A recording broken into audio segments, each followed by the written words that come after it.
van insurance, go to the AA.ie. Heavy rain in western coastal counties will gradually spread eastward tonight. Lowest temperatures of 8 to 12 degrees. And now you're up to date on News Talk. The Newsround on Off the Ball. With Gillette. Proud supporters of Movember. Gentlemen, let's mow. This is News Talk. Hello there, you're very welcome along. So we're busy this evening. Between 8 and 9 o'clock, we will play you Kenny Dalglish, a remote roadshow recorded on Friday. Nathan Murphy, Jason McAteer firing questions at Kenny Dalglish. We'll play that between 8 and 9 this evening. Gary Murphy this hour will join us to talk all things Masters 2020. On the football show, really good one coming up for you between 9 and 10. Marcela Mora-Iorahu will talk to us about Diego Maradona as he turns 60 and faces ever more serious health issues, also his place in Argentinian life these days. And Miguel Delaney, the Daily Mail versus Marcus Rashford, Gareth Southgate stock, and of course Ireland. Stephen Kenny's press conference today. COVID was up for discussion there. We'll play you some of what Stephen Kenny had to say. 53106, the text number. We, as ever, are at Off the Ball on Twitter. You'll get us on our new app, OTB Sports, in your app store. Richie McCormack, evening to you. Joe, Miguel also wrote about one of my favourite ever subjects today, which is November 17th, 1993. It was the night that football went mad. Not only did we have our famous game up in Belfast where the locals were, buoyed on by Billy Bingham and Alan McLaughlin did the business for us, but you had Wales hitting the bar through Paul Bowden against Romania. You had Bulgaria doing the business against France over in Paris and costing Gerard Houllier his job and perhaps a lot more. And then England conceding in the opening 7 seconds to San Marino. All that in one night. And now look what we have for international football. Forget Gerard Houllier. It was Davy Ginola that night who was the real victim. The real victim. Adrian Barry, hello. Evening, gents. So things are feisty out there today, it's fair to say, fellas. Very feisty. Davy Fitzgerald, as the news came through yesterday, I'm sure you've seen, has agreed to stay on for his 5th year with Wexford. And he was talking on South East Radio this morning. Alan Corcoran, the presenter. Gerald Loughnane had some tough things to say in the paper on Monday about Davy and how this year had gone. As you can imagine, Davy took it very well. Gerald Loughnane in yesterday's Daily Star was very critical of you. He said it's all about me, and he was very critical of you. So can you respond to what he has said in the paper about you? Because he doesn't hold back. Does that annoy you that your former manager will be so critical in print about somebody that you worked with? Not really, no. Gerald's done that all the time. If you look at his track record for the last number of years, that's just the way he is. I remember the night I asked him to present the medals to the team in 2013. He actually said to him that night he didn't rate him a good team until they won a second one, which I thought was a very nasty thing to say to him. Before we played Galway in 2016, what he said about Galway was unreal. He gave him so much motivation, and I remember the Galway management telling me only a year or two ago that Gerald Loughnane gave him so much motivation that they had things up in their dressing room. That tells its own story of what Gerard is about, and maybe I think the only one that's me is Gerard Loughnane, and that's the way it's always been. Yeah. My honest opinion is I feel a bit sorry for him, Alan. Gerard doesn't get involved with any clubs. He hasn't been involved with anyone for a lot since he went to Galway and didn't have a good time. He hasn't been involved. He actually couldn't read a game. If you look at probably any of his articles, he can't read the game. He doesn't see what's going on in that. But listen, he has to do what he's to do, and if he's making a few quid from a grand, but let's just say he wouldn't be really up with what's happening in the GA world, in my view.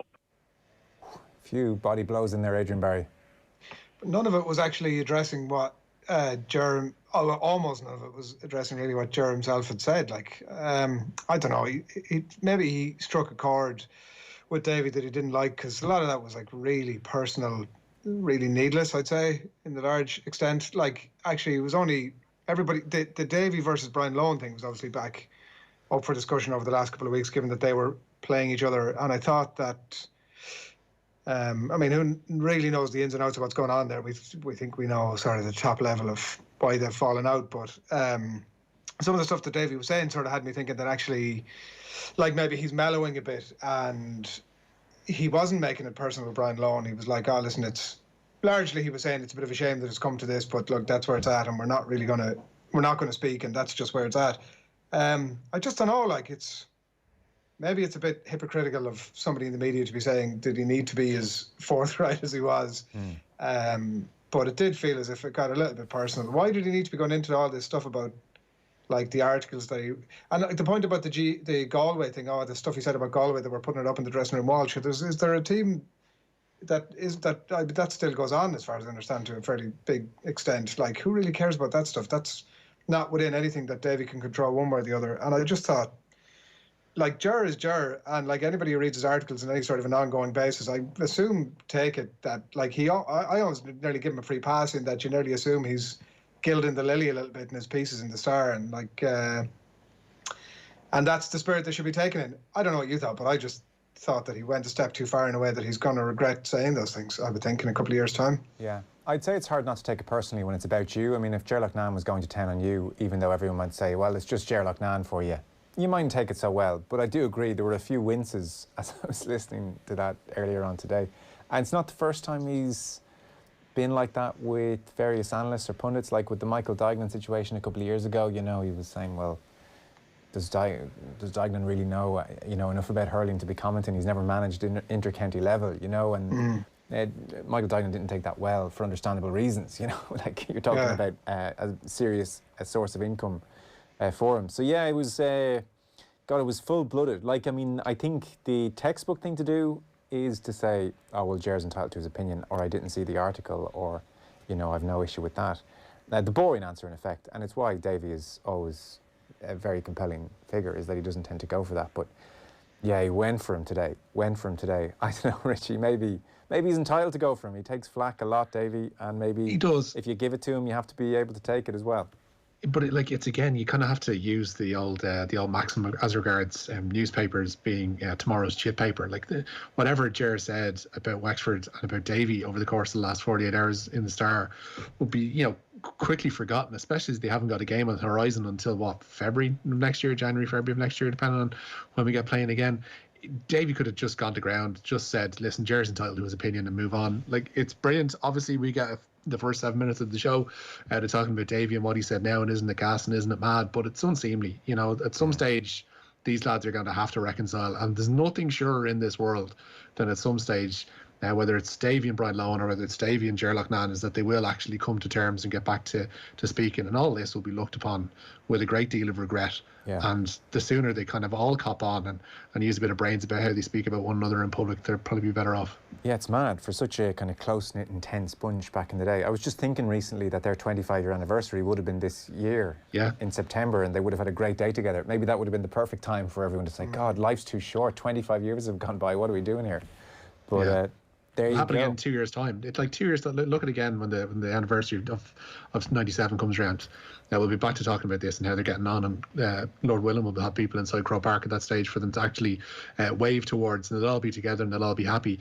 And you know, that's the hope, is that they will all be together and they will all be happy and they will all be able to see the better of this, because it's transient nonsense. Like, it sure is. It sure is. There's isn't there worse things you could say about somebody than like it's all about me? Like, there's an element of that about lots of managers. Not only Davy Fitz, and not only in GAA, but in lots of sports. Like, a lot of managers make it about themselves quite deliberately. I don't know, it seems a bit much to be making such a deal about that. And also the line that he delivered, like, who knows what was actually said in the dressing room to the Clare team who had won the All-Ireland about, don't rate you until there's another one, until you win another one.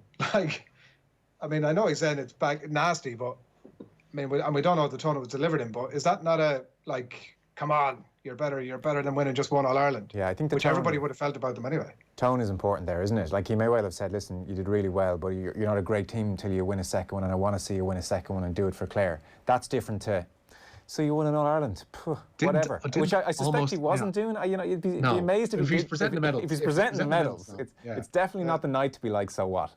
And for that group as well, like a young group of players who everybody expected to go on and win a bunch of All-Irelands, so yeah. Well, maybe Loughnane crushed them that night. Maybe that's what's happened. I don't know. Well, like, Loughnane's not saying there, if he did say that, he's not saying anything that literally everybody else has said in the subsequent years since 2013 and Clare won that All-Ireland. That, you know, is it a fluke? Like, the word fluke got thrown around more than any other All-Ireland I can ever think of. He may well have said it to his own bunch in '95, you know, and they did win a second one. I don't know. It was, just a few winces listening to that one. So what else is going on? Well, we should mention on our app right now if you want more GA. We have waiting for you from the weekend. Shane McGrath, Mossy Quinn, Kieran Donaghy, Tommy Welch, all given their verdicts on the weekend. We didn't get to everything last night. Had an angry Limerick texter in saying, what gives? We just won a Munster final and we're not getting a mention with Shane McGrath. Shane McGrath was brilliant, by the way, but we just didn't get around to Limerick. There was so much to talk about. And yes, we'll start the news round with thanks to Gillette. We don't just play the game, we change it. Gillette made it what matters. Richie, no COVID, I hope, in the Irish camp. Give it another Republic of Ireland manager Stephen Kenny has defended the FAI's coronavirus protocols after losing 4 players for tomorrow's Nations League game with Bulgaria. Callum Robinson, Alan Brand, Matt Doherty and James McLean all tested positive for coronavirus in this international window. Goalkeeping coach Alan Kelly confirmed late last night that he's asthmatic and he's opted out of the trip to Dublin. Kenny explained today that they'd chosen the friendly against England in London last week to actually minimise the risk of an outbreak in the squad. You know, to be fair, the protocols are quite stringent, and I think in the last camp we didn't have many. We had 2, but obviously 4 to 6 were ruled out as close contacts. So that was that was a reality, you know. So we were very, very strict in our adherence to the HSE guidelines, in a way, in the 2 metre rule, in the way that other countries don't have to, because they had a 1 metre rule or 1.5 metre rule. So I think. So we were really punished, or the situation was obviously on the flights. So we tried to change. That's why we had 2 options really. People say, oh, we could have taken this friendly or that friendly, but we couldn't. We had 2 options. The agreement was in place to play Slovakia in the playoff. Northern Ireland were to play Bosnia, and whoever didn't win played each other. So that was the agreement. Then obviously the option came up to play England when their friendly was cancelled, or travel to Bosnia. We took the game against England for mainly, one of the main reasons we took it was for safety reasons, in that we wanted to minimise the risks, meet in England, travel to Cardiff and play in England, play in Wales and come to Dublin, minimise the travel time, cut out the close contacts on the plane, minimise all of that. That was a strong part of the reason we played the game. And I think so we were offered the alternative was Bosnia away, England away. We decided on England away. I think, but nevertheless, we can't. You know, it's very, very difficult to contain. And if a player comes in with it, and you know, it can happen. Yeah, it sure can, and it is happening. It's funny. The last campaign the last window felt far worse than this one, and actually there were only 2 positives. It was just all the close contacts and the false positives caused havoc. Whereas this time around there are 4 positive cases, and it doesn't feel as crazy in terms of the way the story is breaking every 5 minutes. But it is messy. They're going to have to get to the bottom of it in so much as they can. But I take them in good faith when they say they're doing everything by the book. Just really unfortunate. 16 players missing for that game tomorrow, 14 of whom have started for Stephen Kenny already in his 8 games. So it's not just fringe players missing, it's just the core of that team. We'll talk to Miguel Delaney on the Football Show about that, amongst other things. We have a new Ireland captain for Saturday, Rich. Yeah, we do. It is Munster James Ryan. He says the captaincy is a huge honour. The Leinster lock will lead the side out for Saturday's Autumn Nations Cup game with England at Twickenham. The 24-year-old took on the mantle when Jonathan Sexton was taken off injured in the win over Wales last Friday. And Ryan says Ireland will need to be clinical if chances do, in fact, come their way at Twickenham this Saturday. Yeah, that was probably the one overriding theme from the French game, that we created opportunities through pressure, which was great, but we weren't clinical enough. We didn't take the opportunities that were given to us. I thought that was that kind of clinical piece was definitely better on the weekend, and it's going to be better again this week, because we know when we get into the English 22 that we're going to need to come away with scores. So that's definitely an area of the game that's right at the top of our agenda this week. He's been pinpointed, Adrian, as the man in waiting to take over once Sexton is done, and I mean, Twickenham against this English team, that's a nice baptism. It places a huge amount of weight on his shoulders, isn't it? Like, in the context of that exact conversation, suddenly it's like, no pressure there, James, and like, will be used as, for good or for bad, I suppose, the thing to weigh up whether he is the man in waiting or not. Like, it's never, given COVID, never has been somebody been spoken about for so long as the captain in waiting. So it'll be interesting to see. Like, he's still a very young man and a very young player in terms of his exposure at this level, and we're up against one of the informed teams of the planet at the minute. So it'll be a test of that. But like, I don't know, for the traditionalists amongst us, Joe, it'll be good to see, the captain in the second row, and you like to see the leader of the team in there. One of the things that's always used to beat Johnny Sexton is the fact that he should have other things in his mind in that position particularly. Yeah. So it'll be interesting. I like my captains at least 2 feet taller than the referee. I think that's important. Even An if intimidation thing. Listen, Martin Johnson glaring down at the referee, that's the template. Even if it goes terribly for him and Ireland on Saturday, I don't think we can draw too much from it because England are so good and Ireland are still where they are. I think regardless, you'd like it to go well, obviously. I mean, it's a tough thing if it gets off to a bad start. But I think regardless, he has all the makings of a brilliant Irish captain. Where are we going next, Richard? The other side of the ball, I guess, on Saturday. Jack Willis has been left out of England's 25-man squad for Saturday's match at Twickenham. The Wasps' back row scored a try in his debut against Georgia last week, but missed out on selection, with Sam Underhill returning after being rested last weekend. Lewis Ludlam and George Ford are also back in contention after injuries. So Fiji game goes towards cancellation again, or has been cancelled, in fact. Yeah, it has indeed. Saturday's meeting of Italy and Fiji in the Autumn Nations Cup cancelled this evening. The latest round of testing in the Fijian camp has returned 29 positive tests. Last week, a much smaller number of positives saw Fiji's game, with France in Paris scrapped. Earlier today, France were awarded a 28-0 bonus point win for that game. Fiji are due to play away to Scotland in their final group game on November 28th before a final match in early December. Sorry to put you on the spot. How was the 28-0 worked out? I would imagine it's just a typical forfeit situation. They said they were going to, when was this game cancelled? Friday night. So they said they were going to go and have this meeting on Monday. Essentially, it's the Six Nations are buying this as well, and they're going to decide how best to adjudicate this match. But because there's no way that they could fit this in, the French have had a woeful time in trying to get players cleared from the league, essentially to try and compete in this competition and to try and compete in the game against Wales that they had in the penultimate Six Nations weekend, effectively.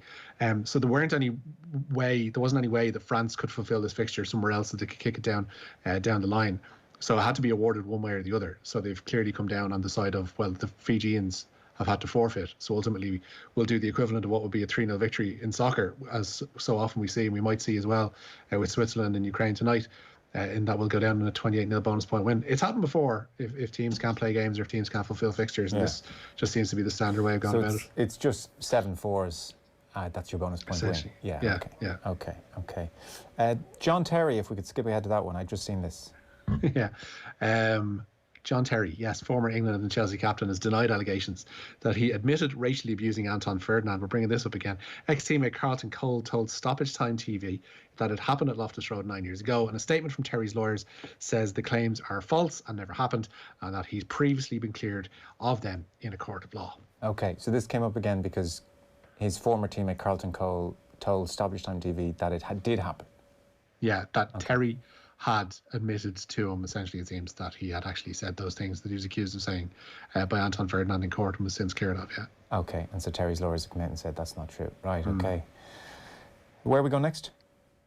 Katie Taylor has moved up one place to number 1 in Ring Magazine's pound-for-pound female fighter rankings. The undisputed lightweight champion is now ahead of Clarissa Shields and Cecilia Brækhus. Meanwhile, in excess of 2 million people between Ireland and the UK tuned in for Taylor's victory over Miriam Gutierrez on Saturday night. Sky had been streaming the fight both on Facebook pages and on YouTube, and of course on their own channel on TV. But in excess of 2 million, knocking towards 3 million, were tuned in for those triple header female fights on Sky. Right, they're good numbers. Owen says, lads, I just simply consult Conor Moore for all my Ger Loughnane opinion, which is probably a way to go. And somebody else, a Netflix-style documentary on the breakdown in relationships in the 95-97 Clare squad and backroom team would be must-watch. It sure would. Yeah, while everybody's still around, that has to get done, yeah. And they're all a lot of interesting characters in that group as well, to say the least. By the way, we have been running this competition right across the Intercounty Championship. We're going to keep it going until the finale. Basically, it's about your favourite GA memorabilia. You can WhatsApp it to us. 20-second video explaining the memorabilia piece to 0879 180 180. We pick the best entry every Friday, and you could win yourself a €200 voucher for a Super Value near you. And it's all with thanks to Super Value, proud sponsors of the GA All-Ireland Senior Football Championship. You can check out Facebook.com/SuperValue Ireland for more details. I must admit, I'm not a memorabilia type. I am, whatever the opposite of a hoarder is, I'm that. It gets binned ruthlessly. Richie, you've got a little number you're going to sell to us here? I think so, but you're not selling this, Joe. This is worth a lot to me. I'll try and see if I can bring up the old camera view there so I can see it properly. It is a late 80s genuine Meath jersey with the old school stitched number 18 on the back.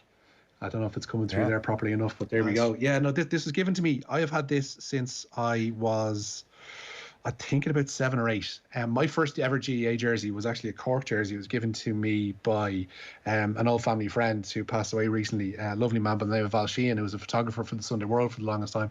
And he would obviously have these photo shoots, and among the photo shoots there were jerseys left over and stuff like that. So a couple ended up coming my way. The first was a Cork jersey, which has since gone by the wayside. I don't know what's happened to it.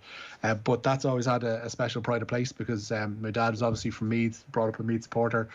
Jerseys with numbers on them weren't that easy to come by back in the day either, as you might imagine. And there's a picture of me knocking around where I'm wearing it when I'm about 7 or 8. And my dad used to always refer to me as Bernard Flynn because Bernard used to always have the jersey sleeves knocking down towards his wrists almost. He was wearing an XL when he probably should have been wearing an S. But yeah, I've had that since I was a nipper, and it actually just properly fits me now, being a larger gent of 30 odd years of age.